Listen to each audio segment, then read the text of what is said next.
বিসমিল্লাহির রহমানির রহিম। আপনি কি জানেন, এমন এক সময় ছিল যখন কাবা শরীফ ধ্বংস করার জন্য বিশাল হাতির বাহিনী নিয়ে আক্রমণ করা হয়েছিল।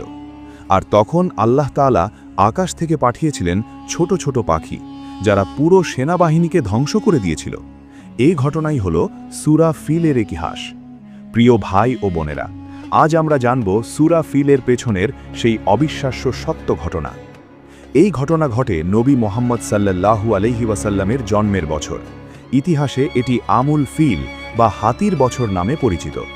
তখন আরব উপদ্বীপে কোনো কেন্দ্রীয় শাসন ব্যবস্থা ছিল না। বিভিন্ন গোত্র ছিল, আর কাবা ছিল তাদের আধ্যাত্মিক কেন্দ্র।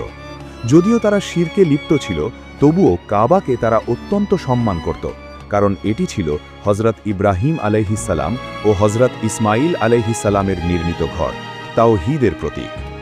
ইয়েমেন তখন আবিসিনিয়ার শাসনের অধীনে ছিল। সেখানকার গভর্নর ছিল আব্রাহা আল আশরাম। সে ছিল উচ্চাভিলাষী শাসক। তার মনে একটি পরিকল্পনা জন্ম নিল। সে চায় আরবের ধর্মীয় কেন্দ্র কাবা নয়, বরং তার নির্মিত গির্জা হোক। সে সানা শহরে একটি বিশাল গির্জা নির্মাণ করল। তার নাম দিল আল কুলাইস। সে চেয়েছিল মানুষ কাবার পরিবর্তে সেখানে তীর্থ করতে আসুক। কিন্তু আরবরা কাবা ছাড়ল না। তারা পূর্বপুরুষদের ঐতিহ্য ও সম্মানকে ছেড়ে যেতে রাজি হল না। একদিন কিছু আরব ক্ষোভ থেকে সেই গির্জাকে অপমান করে। এতে আব্রাহা প্রচণ্ড রেগে যায়।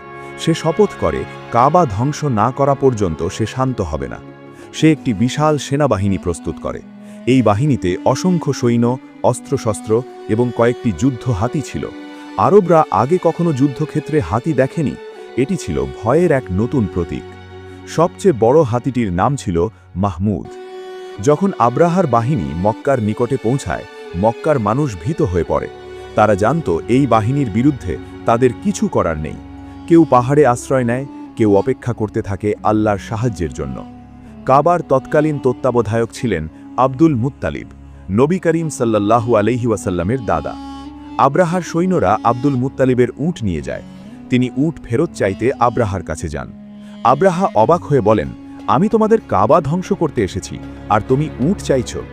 আব্দুল মুত্তালিব শান্তভাবে উত্তর দেন, উট আমার, তাই আমি উট চাই, আর কাবার মালিক আছেন, তিনি নিজেই তা রক্ষা করবেন। এই কথাটি ছিল ঈমানের এক অবিস্মরণীয় ঘোষণা। এরপর আব্রাহার বাহিনী কাবার দিকে অগ্রসর হতে শুরু করে। হাতি মাহমুদকে সামনে আনা হয়, কিন্তু যখন তাকে কাবার দিকে চালানো হয়, সে বসে পড়ে। যতই তাকে চাবুক মারা হয়, ধাক্কা দেওয়া হয়, সে এগোয় না। অন্যদিকে ঘোরালে সে উঠে দাঁড়ায়। এটি ছিল আল্লাহর পক্ষ থেকে প্রথম নিদর্শন। ঠিক তখনই আকাশে দেখা গেল ঝাঁকে ঝাঁকে পাখি। কোরআনে তাদের বলা হয়েছে তাইরান আবাবিল, অর্থাৎ দলবদ্ধ পাখি। প্রত্যেক পাখির ঠোঁটে এবং দুই পায়ে ছিল ছোট পোড়ামাটির পাথর। এগুলো সাধারণ পাথর ছিল না, প্রত্যেক সৈন্যের জন্য নির্দিষ্ট পাথর ছিল। পাখিগুলো সেই পাথর নিক্ষেপ করতে শুরু করল আব্রাহার বাহিনীর ওপর। আল্লাহ তাআলা সূরা ফিলে বলেন, তুমি কি দেখনি তোমার রব হাতিবলাদের সাথে কিরূপ আচরণ করেছিলেন? তিনি কি তাদের চক্রান্তকে ব্যর্থ করে দেননি? আর তাদের ওপর ঝাঁকে ঝাঁকে পাখি পাঠিয়েছিলেন, যারা তাদের ওপর পোড়া মাটির পাথর নিক্ষেপ করছিল। অতঃপর তিনি তাদেরকে চর্বিত খড়কুটোর মতো করে দেন। পাথরগুলো সৈন্যদের গায়ে পড়তেই তাদের শরীর ক্ষতবিক্ষত হতে থাকে।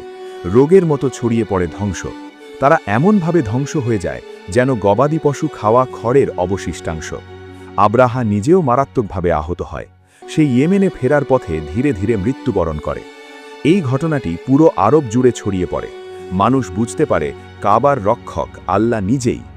এই ঘটনার কয়েক মাস পর জন্মগ্রহণ করেন নবী মুহাম্মদ সাল্লাল্লাহু আলাইহি ওয়াসাল্লাম। যেন আল্লাহ প্রথমে তার ঘরকে রক্ষা করলেন, তারপর পাঠালেন সেই নবীকে, যিনি তাওহীদের আলো পৃথিবীতে ছড়িয়ে দেবেন। সূরা ফিল আমাদের বহু শিক্ষা দেয়। প্রথমত, আল্লাহর শক্তির সামনে কোনো বাহিনী টিকে পারে না। দ্বিতীয়ত, অহংকারের পরিণতি ধ্বংস। তৃতীয়ত, আল্লাহ চাইলে ক্ষুদ্র পাখি দিয়েও বিশাল সেনাবাহিনীকে পরাজিত করতে পারেন। চতুর্থত, আল্লাহর উপর ভরসা কখনো ব্যর্থ হয় না। আজও পৃথিবীতে অনেক শক্তি আছে, অনেক পরিকল্পনা আছে, কিন্তু যদি কোনো পরিকল্পনা আল্লাহর বিরুদ্ধে হয়, তবে সেটা ব্যর্থ হবেই। সূরা ফিল শুধু একটি ঐতিহাসিক ঘটনা নয়, এটি ঈমানের দলিল। এটি আমাদের মনে করিয়ে দেয় আল্লাহ সর্বশক্তিমান, আর তার ইচ্ছার বাইরে কিছুই ঘটতে পারে না।